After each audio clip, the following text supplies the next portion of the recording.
నమస్తే, welcome to today news. Peddapalli parliament స్వతంత్ర MP అభ్యర్థి వినూత్న రీతిలో ఓటర్లను అభ్యర్థించారు. మూతికి నల్ల రిబ్బన్ కట్టుకుని తరాజులో ఒకవైపు భారతం, మరోవైపు రాజ్యాంగం, మరోవైపు 500 రూపాయల నోట్లతో ప్రజలకు అర్థమయ్యే రీతిలో ప్రచారం చేపట్టారు. నా పేరు బూడిద తిరుపతి. నేను పెద్దపల్లి పార్లమెంట్ సెగ్మెంట్లో స్వతంత్ర ఎంపీ అభ్యర్థిగా పోటీలో ఉన్నాను. ముఖ్యంగా ప్రజలారా, ఊటల దేవుళ్ళందరికీ నేను ఒకటే విజ్ఞప్తి చేస్తూ ఉన్నాను. మీకు అందరికీ దండం పెట్టి మరి చెప్తా ఉన్నాను. మీకు అందరికీ చూశారు కదా, ఈరోజు భారత రాజ్యాంగం, అదేవిధంగా 500 రూపాయల నోటు. ఈరోజు ప్రజాస్వామ్యంలో నా పేరు బూడిద తిరుపతి. నేను పెద్దపల్లి పార్లమెంట్ సెగ్మెంట్లో స్వతంత్ర ఎంపీ అభ్యర్థిగా పోటీలో ఉన్నాను. ముఖ్యంగా ఓటర్ దేవుళ్ళందరికీ నేను దండం పెట్టి మరి చెప్తా ఉన్నాను. ఈరోజు ప్రజాస్వామ్యంలో మనం అందరం స్వేచ్ఛాయుతంగా ఉన్నాము అని అంటే మా బాబాసాహెబ్ రాసినటువంటి రాజ్యాంగం భగవద్గీత వల్లనే మనం అందరం ఈరోజు స్వేచ్ఛగా మనం అందరం భారతదేశంలో బతుకుతూ ఉన్నాం.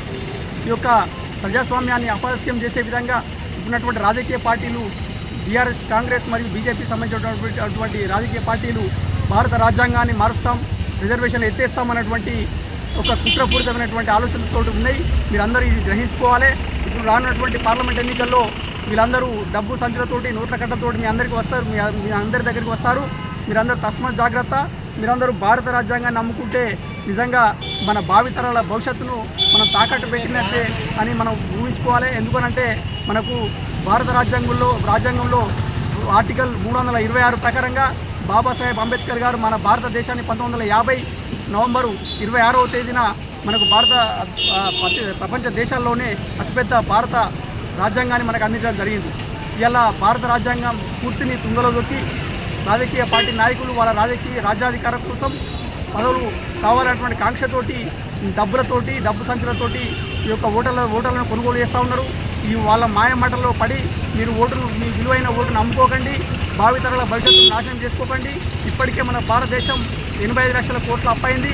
మన తెలంగాణ రాష్ట్రం ఇప్పటికీ 6 లక్షల కోట్ల రూపాయలు అప్పులో పడ్డాం. ప్రతి ఒక్క పుట్టిన బిడ్డ కాడి నుంచి 2 లక్షల రూపాయల అప్పు పడింది అని అంటే కేవలం ఈ యొక్క రాజకీయ పార్టీ నాయకులే. వాళ్ళు మన రాజ్యాంగం ద్వారా ఇచ్చినటువంటి ఓటు ద్వారా వాళ్ళు రాజ్యాధికారం చేపట్టి 100,000 కోట్లు, 1,00,000 కోట్లు సంపాదించుకొని ఆ సంపాదించుకున్నటువంటి డబ్బుల ద్వారా మన నిరుపేదైనటువంటి బీసీ, ఎస్సీ, ఎస్టీ, మైనార్టీ బిడ్డలందరినీ ఓట్ల డబ్బులతోటి కొనుగోలు చేసి ఓట్లు సంపాదించుకొని రాజ్యాధికారం చెలాయిస్తూ, అదేవిధంగా రాజ్యాధికారం చెలాయించడం కాకుండా కుటుంబ పాలన కూడా కొనసాగుతుంది ఈ యొక్క భారతదేశంలో. నేను ఎలక్షన్ కమిషన్ ఆఫ్ ఇండియాకు నేను ఒకటి అప్పీల్ చేస్తూ ఉన్నాను. ఈ సందర్భంలో ఎలక్షన్ కమిషన్ ఆఫ్ ఇండియా మీరు పటిష్టంగా ఈ యొక్క పారదర్శకంగా ఈ ఎన్నికలు నిర్వహించాలి. ఈ యొక్క ప్రజాస్వామ్యంలో నిజంగా ఒక ఓటర్